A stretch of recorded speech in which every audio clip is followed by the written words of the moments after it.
Okay, so today we are diving deep into the Chuzhao retro camera. You've probably seen it popping up all over social media. Mm. It's marketed as this cool digital twin lens reflex camera. Like those classic old ones, but modern, compact. Right, the twin lenses, one for viewing, one for the actual shot. Super nostalgic vibe. Exactly. Blending that vintage look with digital tech and, importantly, a really attractive price point. It's perfect almost. Yeah, almost is the key word there. The visual appeal is strong, definitely. Wow. But that's kind of where the positive story seems to end, unfortunately. Okay. So our mission today really is to just quickly sift through the evidence. We're looking at things like trust scores, who actually owns this thing, and what real buyers are saying. Right. Just to give you, the listener, a clear picture before you maybe get drawn in by that vintage aesthetic. Precisely. Get you an informed view. All right, let's do it. Let's talk about where this attractive concept kind of hits reality. The website, the trust issues. What are we seeing?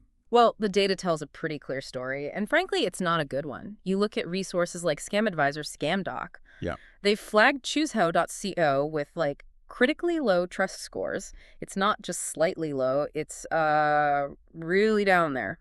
Wow. Okay. And the red flags are just textbook, really. Ownership details, hidden. Company transparency, basically zero. Nothing there. And then you've got URL void confirming the website domain itself is, get this, barely 10 months old. 10 months. Yeah. For something that looks like an established product. Yeah. It just doesn't track for a serious photography company. It feels much more like a temporary setup. It really does. And the website, on the surface, it looks polished enough you might not immediately suspect. Decent design. But then, like you said, no actual verifiable info. Who runs it? Where are these cameras actually made? What about customer support if something goes wrong? Or, a warranty? Exactly, all missing. It just has all the hallmarks of a risky dropshipping operation, potentially from a low-quality source. Okay, so the foundations look shaky. How does that translate to what buyers actually experience when they click buy? Well, that's where it gets really, really concerning. The reports on places like Trustpilot, other review sites, they're overwhelmingly negative. It's quite stark. What are people saying specifically? Is it just not great quality or? It's often way beyond just not great. People consistently report receiving what they call a cheap plastic toy. Not even a low-end camera, but something flimsy, barely functional. A toy? Seriously? Yeah, often non-functional right out of the box. Or it captures images that are incredibly low resolution, blurry, basically unusable. Nothing like the ads. So wait, the pictures in the ads, those beautiful, crisp, vintage-looking shots? Total misrepresentation based on the sources. That's a really common tactic, unfortunately. How so? They use professional quality images in the ads, Facebook, Instagram, wherever you see them. But these are almost certainly stock photos or maybe samples taken with completely different high-quality cameras. Okay, so they're showing you pictures of a certain quality, but not pictures taken by the actual product they send you. Exactly. The product itself seems incapable of producing anything close to what's advertised. Some reports even mention people never receiving anything at all, just took the money. Oh, wow. Okay. So non-delivery is also a risk. Definitely seems to be, yeah.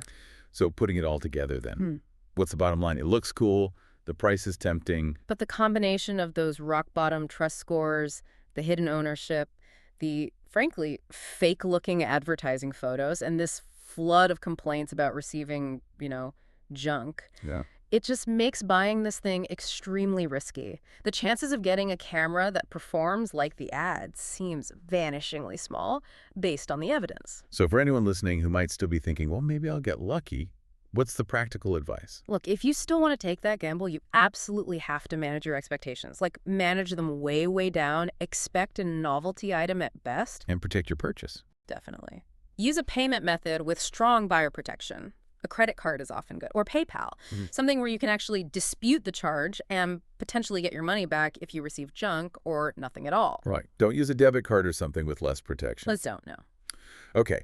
So the core takeaway here really seems to be this huge gap, right, between the digital dream of this cool retro camera and the reality, according to all these sources, which sounds more like a cheap plastic novelty, designed mostly to just get your money.